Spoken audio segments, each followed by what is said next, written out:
இந்த மாதிரி டவல் எடுத்துட்டு கை பின்னாடி எடுத்துக்கணும். டவலோ ஒரு ஸ்டிக்கை வச்சுக்கலாம். வச்சுட்டு பின்னாடி எடுத்துகிட்டு போகணும். இந்த மாதிரி ஒரு 20 ரிப்பிட்டேஷன்ஸ் பண்ணலாம்.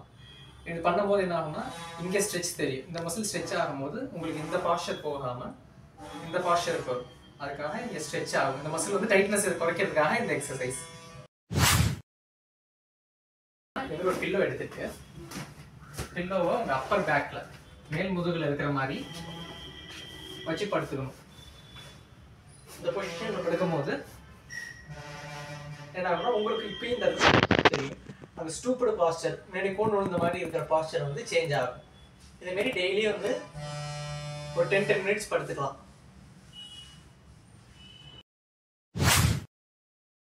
அடுத்தது என்னன்னு பார்த்தீங்கன்னா இதேமாரி வாலில் கார்னருக்கு போயிடுங்க. வாலோட கார்னரில் இந்த கையை வச்சுட்டு முன்னாடி டிப் ஆகணும்.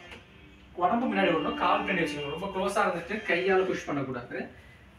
கால் கொஞ்சம் பின்னாடி வச்சுட்டு முன்னாடி சாயணும். முன்னாடி சாஞ்சி ஒரு 10 செகண்ட்ஸ் ஹோல்ட் பண்ணுங்க, ரிலாக்ஸ் பண்ணிக்கோங்க. அதுவே 10 டைம்ஸ் ஹோல்ட் பண்ணிக்கோங்க, ரிலாக்ஸ் பண்ணிக்கோங்க. அதுவே 10 டைம்ஸ் பண்ணலாம். அடுத்த எக்ஸசைஸ் என்னன்னா அதுமாரி செவுத்தை ஒட்டி நின்றுக்கோங்க. பேக் வந்து எல்லாம் செவுத்துல வந்து பிளேஸ் ஆகிருக்கணும். முன்னாடி தள்ளி நிற்கிறது அதுமாரி இருக்கக்கூடாது. கொஞ்சம் காலை கொஞ்சம் ஃபார்வர்டாக வச்சுட்டு பேக் ஃபுல்லாக வந்து வால் சப்போர்ட்டில் இருக்கணும். கையை எதுமாரி வச்சுட்டு அப் டவுன் அப் டவுன் இதேமாரி ஒரு 30 ரிப்பிட்டேஷன்ஸ் பண்ணலாம்.